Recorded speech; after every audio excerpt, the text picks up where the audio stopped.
Graça e paz, Deus abençoe a todos. Estamos de volta com o livro de Apocalipse e vamos dar continuidade a essa parte que corresponde à introdução do livro. Após termos comentado alguma coisa com base nos 3 primeiros versículos, vamos ler aqui do quarto ao oitavo e depois os textos, obviamente, têm como objetivo apresentar material que facilita a nossa compreensão daquilo que vai sendo apresentado, ou sobre as possibilidades de compreensão ou de interpretação do texto. Tá?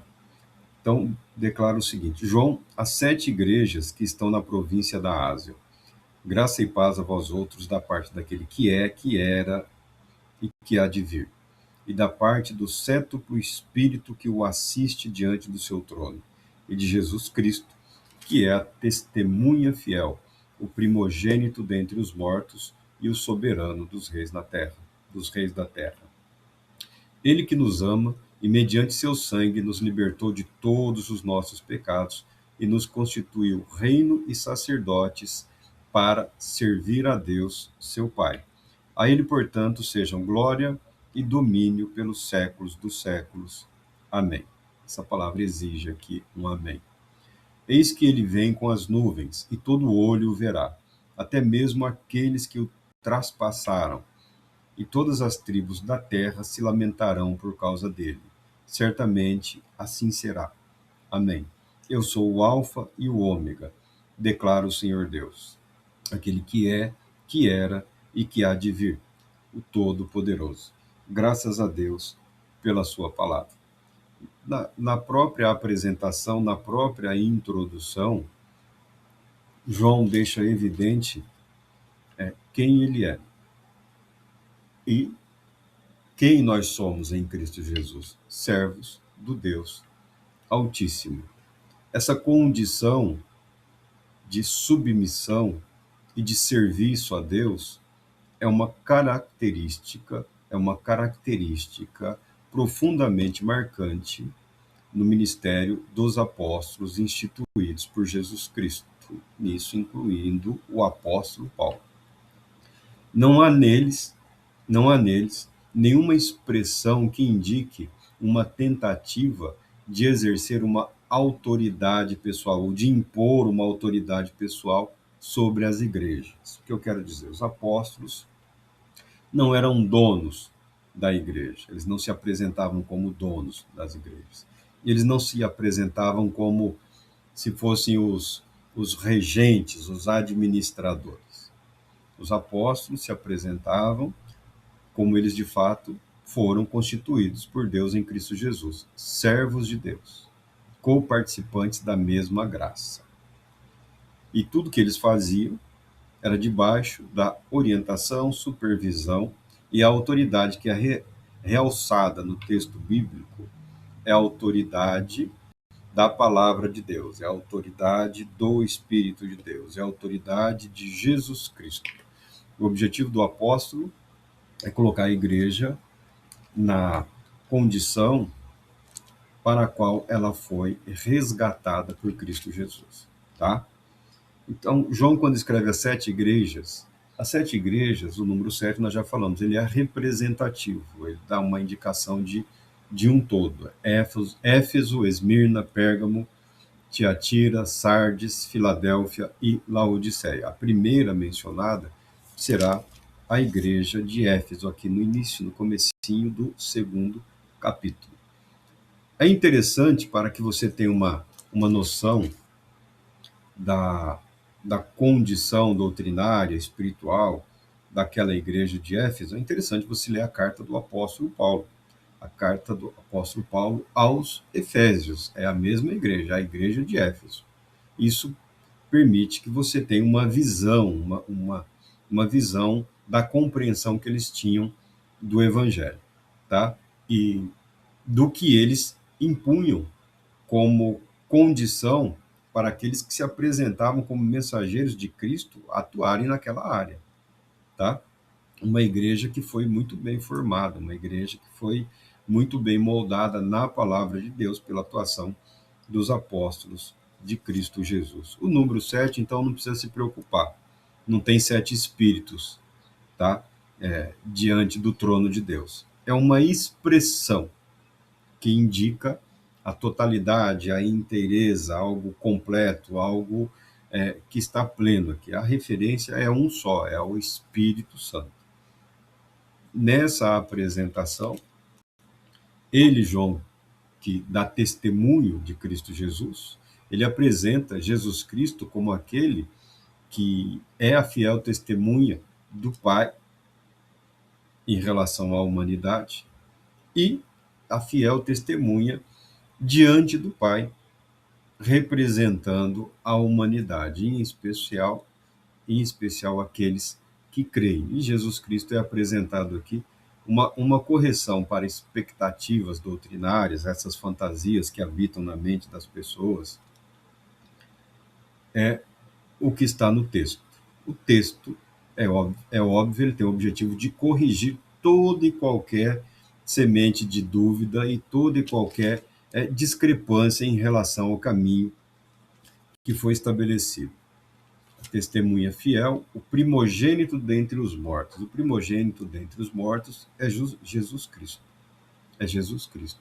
Jesus Cristo foi o primeiro a ressuscitar, tendo ele também vencido a morte, a, a ter o seu corpo físico não só restaurado, voltar à vida, mas também glorificado, compatível com a glória eterna. Então, o primogênito é Jesus Cristo. Tem gente que pensa que foi Enoque, tem quem pensa que foi Elias, tá? Mas a Bíblia não permite esses delírios, não permite a perpetuidade de romance espiritual.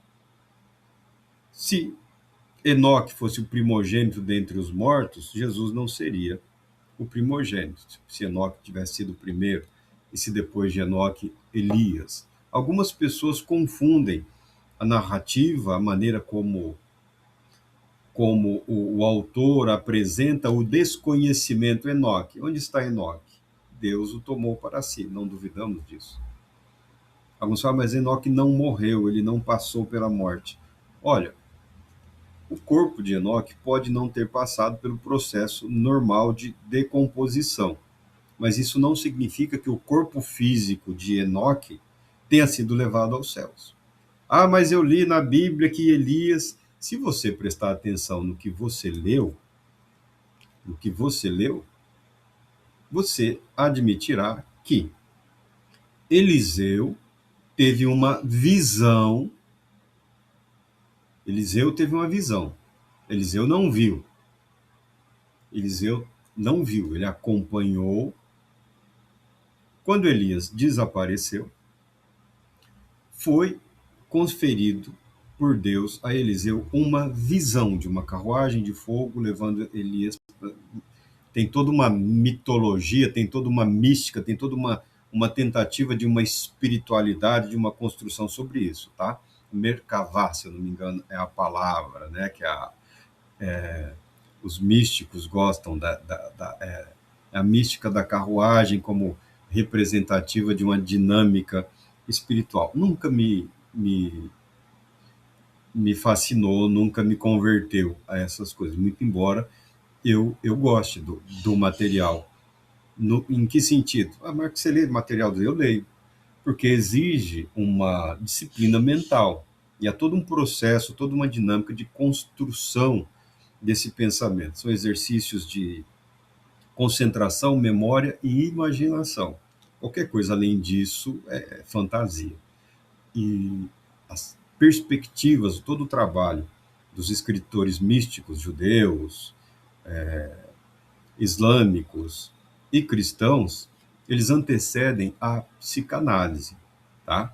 Eles antecedem a formulação das teorias psicanalíticas e eles acabam descrevendo a potencialidade do universo mental do ser humano de uma forma bastante interessante. Você precisa aprender a ler, não precisa se converter àquilo.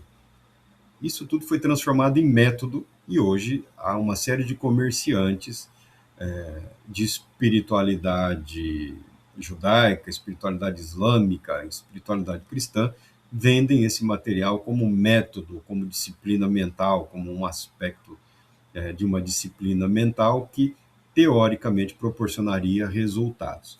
Não, não funciona. Não funciona.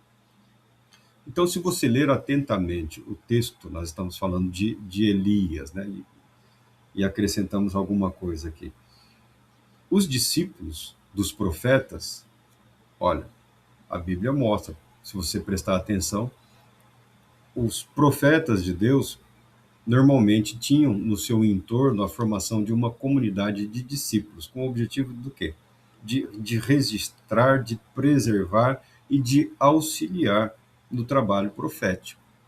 Você tem uma visão de homens e mulheres heróicos, solitários o tempo todo, movidos por Deus, comunicando a mensagem de Deus, enfrentando todos os desafios do mundo. Não é uma mentira, é uma realidade. São momentos que a palavra de Deus apresenta. Mas sempre que eles tiveram tempo, formaram no seu entorno um grupo ou uma comunidade de homens, às vezes envolvendo famílias até, com o objetivo de registrar, de preservar e de auxiliar esse ministério, esse serviço. Essas comunidades proféticas nunca desapareceram. Elas, em alguns momentos, eram mais intensas, e em outros momentos diminuíram. Posteriormente, se tornaram os grupos ou as escolas que têm como objetivo estudar determinados aspectos da revelação, da palavra de Deus, tanto entre os cristãos quanto entre, entre os judeus. O que diminuíram foram os profetas autorizados por Deus, tá bom?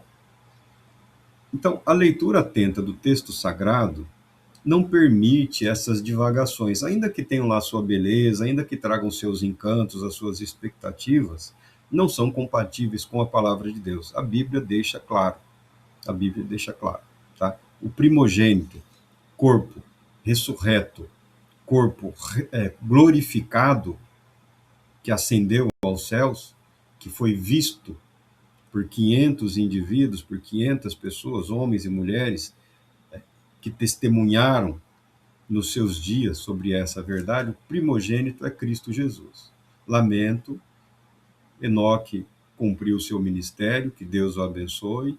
Elias cumpriu o seu ministério, que Deus o abençoe. E Deus abençoou a todos eles, todos os seus santos. Eu creio que na vinda, eu creio que na ascensão,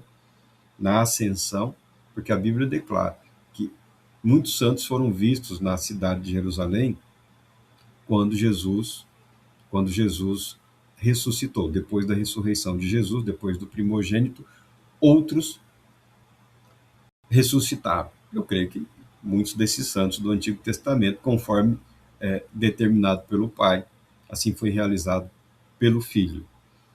E a Bíblia fala que quando ele ascendeu aos céus, quando ele subiu aos céus, ele levou o cativo, o cativeiro. Algumas traduções dão um pouco mais de trabalho. Mas quando fala levou o cativo, o cativeiro, está dizendo que ele tem o poder sobre a morte. O cativeiro, que aprisiona todos os filhos do pecado, é a morte. Então, ele tinha com ele, Jesus Cristo, poder sobre a morte. Tá?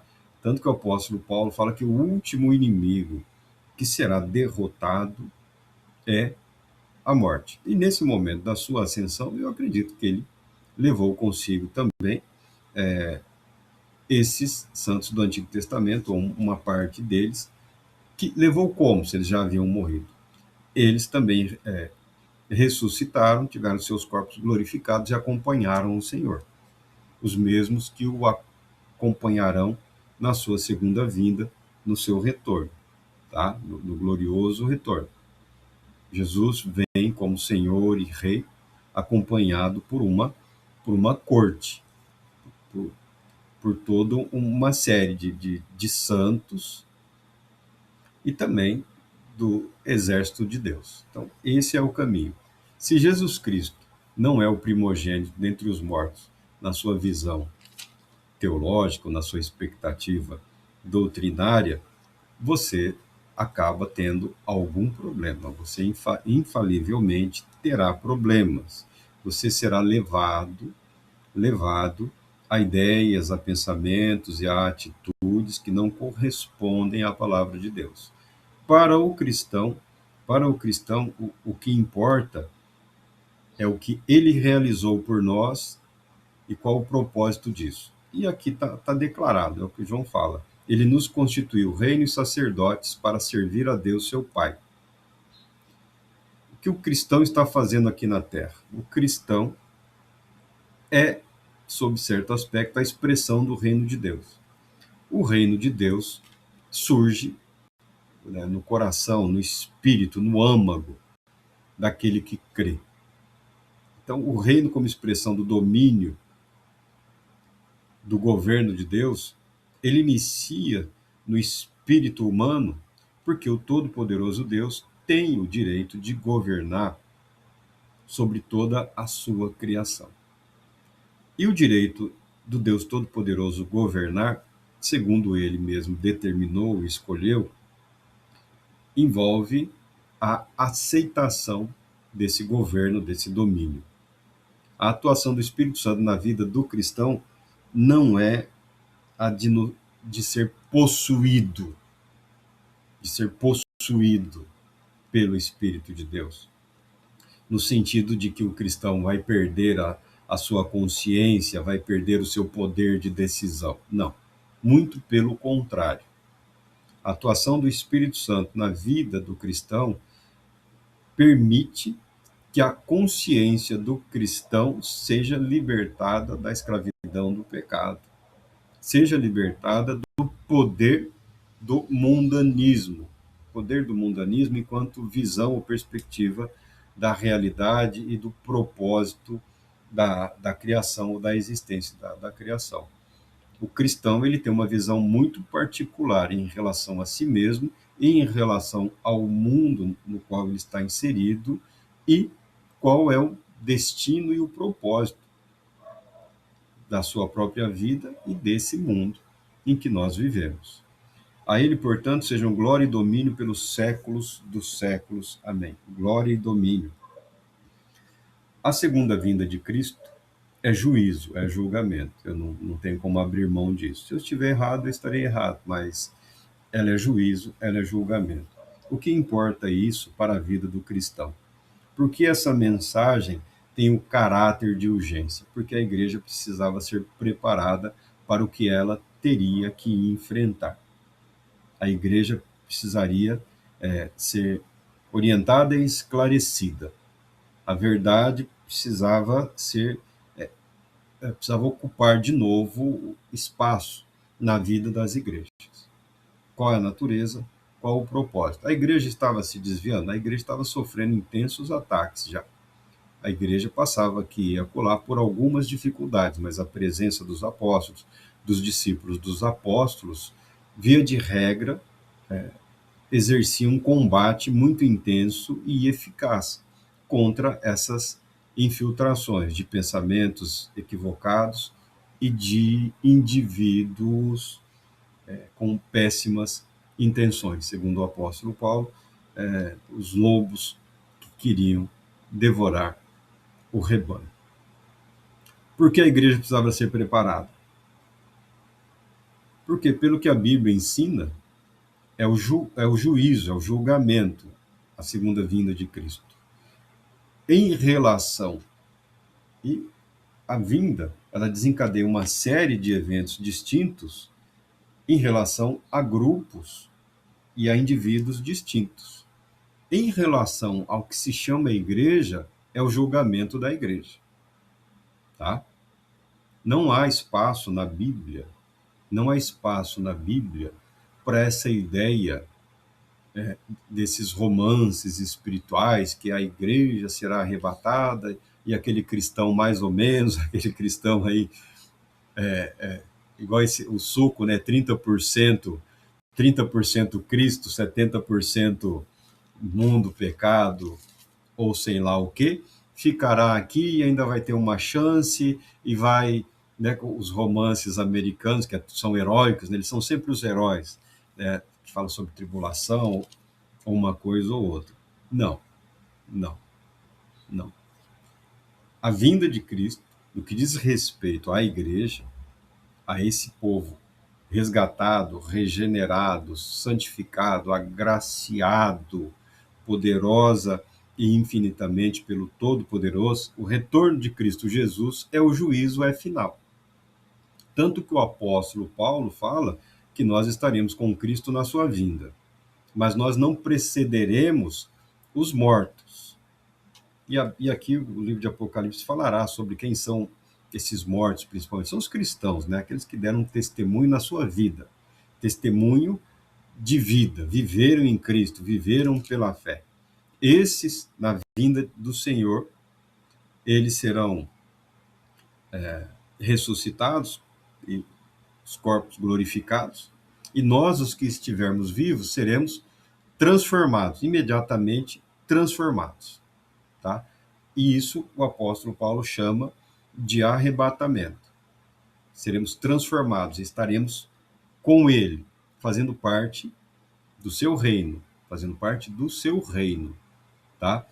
Alguns confundem a posição do cristão com o milênio, com o governo de Cristo Jesus sobre o mundo, sobre os reinos, povos e nações da terra. Não, a Bíblia não ensina isso. Nós estaremos com Cristo, reinando com ele, reinando com ele. Aí você pode discutir o que significará esse estarmos reinando com ele. As figuras que o livro de Apocalipse mostra, somente quando coloca aqueles anciãos com coroas na cabeça, fala que num determinado momento, porque é uma visão, o que eles fazem? Lançam as suas coroas aos pés de Cristo e se prostram para adorá-lo, tá bom? Essa a posição desse grupo de anciãos que representa o corpo de Cristo, que representa a igreja de Cristo, que representa aqueles que são fiéis a Cristo Jesus, tá? Então, eu entendo sim, é o fim. A igreja cumpre o seu propósito. Nós temos alguns grupos aí, né, que tem uma visão institucional, portanto, via de regra pós-milenista, que tentam fazer com que a vinda de Cristo esteja relacionada ao modo de ver, ou a visão, ou o modo de viver daquela instituição, daquela denominação, daquele pensamento que vigora entre um grupo de cristãos. A vinda de Cristo é para a igreja de Cristo, no caso aqui, o juízo, o final, a recompensa ou a condenação. Tá? Ah, mas não tenha mais, porque também está escrito que aqueles que são dele estarão com ele. Ah, mas e aqueles que tiveram... Bom, meu amigo, meu irmão, aí não é responsabilidade minha. A minha responsabilidade é procurar ser fiel ao texto. Nós apresentaremos também outras ideias, outras perspectivas, que você tem aqui nos manuais de teologia, nos comentários, nos dicionários, mas não é porque eu apresento a ideia de um autor, ou a perspectiva, ou a linhagem, ou a visão de alguma denominação, ou de alguma figura teológica, ainda que bastante relevante, que eu me veja forçado a concordar com ela. Porque a mensagem tem toda esse poder, esse impacto. Porque ela é urgente. Por que ela é urgente? Porque ela é final. Ela diz respeito aos tempos do fim. E em relação à igreja, a vinda de Cristo é o fim. A vinda de Cristo é o juízo, é o julgamento. A vinda de Cristo marca esse período em que a igreja é reino e a igreja é sacerdote. Por que marca? Porque o rei e sacerdote estará aqui. É simples. É simples. Não é tão difícil assim aceitar o texto na sua simplicidade. Por isso João está fazendo, está lançando aqui todos os recursos, de uma forma resumida, toda a sua compreensão em relação à grandiosidade, à forma magnífica que ele compreende a pessoa de Cristo Jesus, o primogênito dentre os mortos e o soberano dos reis da terra, o nosso Senhor e Salvador Jesus Cristo, o Alfa e o Ômega, o princípio e o fim. Nisso ele inclui os escritos proféticos de Gênesis, conforme a revelação apresenta, desde o Gênesis, o início, e toda a mensagem profética que passa pela revelação na pessoa de Cristo Jesus e que leva à consumação na, no, no retorno, na vinda de Cristo Jesus. Deus Todo-Poderoso te